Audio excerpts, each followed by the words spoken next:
Ongoing series, Live Simply, Save Big. The troubled economy has many people looking for ways to simplify their lives, and in the process, some are finding out what's really important. NBC's Peter Alexander has one couple story. Oh, come on, girls. To an outsider, it might look like an eco-vacation, but for Jill Lucht and Bill McKelvey, simple living, as they call it, So it looks good. has become their daily routine.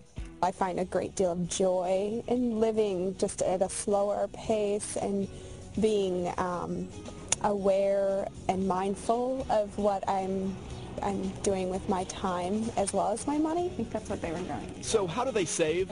Their small home in Columbia, Missouri is modest. No TVs, nothing extravagant. Just pinch off the leaves. They grow most of their own food in this backyard garden.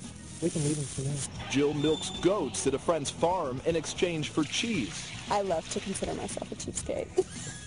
Bill and Jill own a car, but it rarely gets driven. Instead, these young professionals walk 3 miles a day to work at the University of Missouri. And when they can't walk, they ride. It's not having what you want. These days, unnecessary spending is out. Pinching pennies is in. It's wanting what you've got. That means living well with less.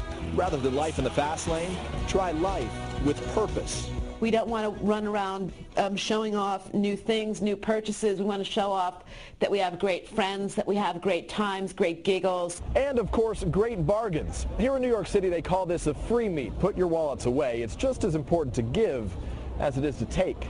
On this school playground, hundreds of people swap everything from clothes to electronics. I bring what I don't need and I take what other people have that I need.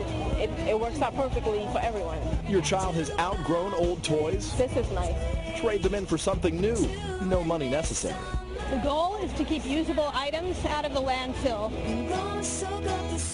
Back in Missouri, Bill and Jill both make enough money to live a more lavish lifestyle. It seems to me that people are consuming too much stuff. We went to a restaurant that Certainly too much for these two, who say why keep up with the Joneses when the best investment is in their community and in one another.